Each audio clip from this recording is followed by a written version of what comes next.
O futuro ministro do Supremo Tribunal Federal, Cristiano Zanin, visitou na tarde desta quinta-feira a presidente da Corte, ministra Rosa Weber. André Anelli de volta ao vivo. O que foi tratado nesse encontro, André? Já se trabalha nos preparativos para a posse de Zanin? Já sim, Lívia. Na reunião entre Zanin e Rosa Weber, ficou definido que a posse do advogado indicado por Lula será no dia 3 de agosto. Logo depois da definição tomada nesse encontro hoje aqui em Brasília, Zanin e Rosa Weber se reuniram com os demais ministros do Supremo Tribunal Federal antes da retomada da sessão desta quinta-feira. Zanin também conversou com a cúpula administrativa da Corte para alinhar detalhes sobre o funcionamento do gabinete dele. Todos os atuais ministros parabenizaram o novo membro do STF. Em uma entrevista, Luiz Roberto Barroso elogiou o perfil de Zanin. O advogado Cristiano Zanin atuou aqui no Supremo em diversos casos, inclusive do atual presidente, com grande competência. Acho que ele preenche os requisitos constitucionais. É uma pessoa extremamente fidalga e a nossa expectativa é a melhor possível.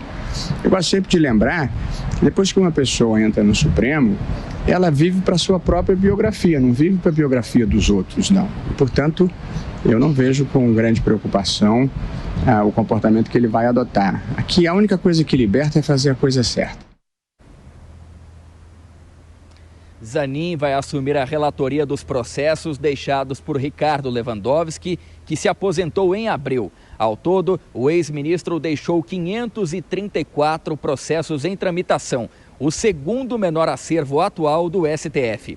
Entre as demandas de maior repercussão estão as que questionavam a validade da regra da lei das estatais, regra essa que restringe a nomeação de conselheiros e diretores, e ainda a validade do decreto de Lula que restabelece as alíquotas de PIS, PASEP e COFINS que haviam sido reduzidas pela metade.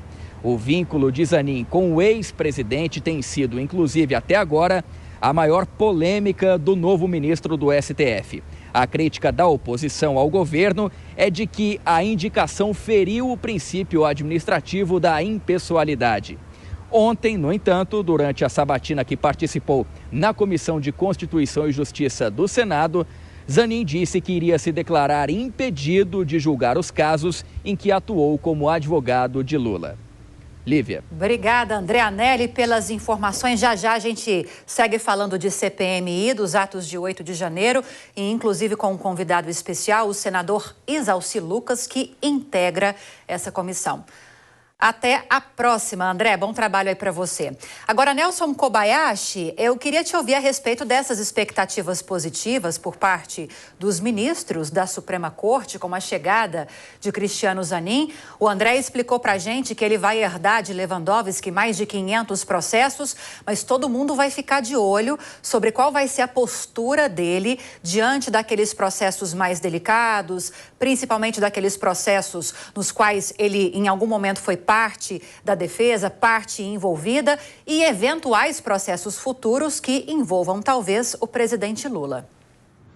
Pois é, ele vai herdar os processos que estavam no gabinete do ex-ministro Ricardo Lewandowski, que é um dos gabinetes que tinha menos sobrecarga, vamos dizer assim, porque andavam bem os processos lá no gabinete do ministro Lewandowski, apesar de ser um número alto ainda, mais de 500 processos. O agora ministro Cristiano Zanin, ele vai, sim, certamente ser um bom ministro. Eu acredito nisso porque ele tem uma história prestada ao serviço jurídico, na advocacia, muito pouco na militância. Não se tem histórico do Cristiano Zanin como um militante político, então a gente não acredita muito em ativismo judicial por parte dele, e ele vai sim ter que se declarar impedido nos casos em que atuou e suspeito nos casos em que eventualmente surgirem contra o presidente Lula. Ontem, na sabatina, ele deixou claro a respeito do impedimento, mas não deixou claro, não foi enfático a respeito da suspeição em eventuais novos processos. Ele disse que avaliaria caso a caso as questões eventuais de suspeição, o que, no meu ponto de vista, deveria, na verdade, ser algo claro. Se for processo novo, em que o presidente Lula tem interesse pessoal, deveria se declarar suspeito e não deveria julgar o processo, deveria se abster de participar do julgamento.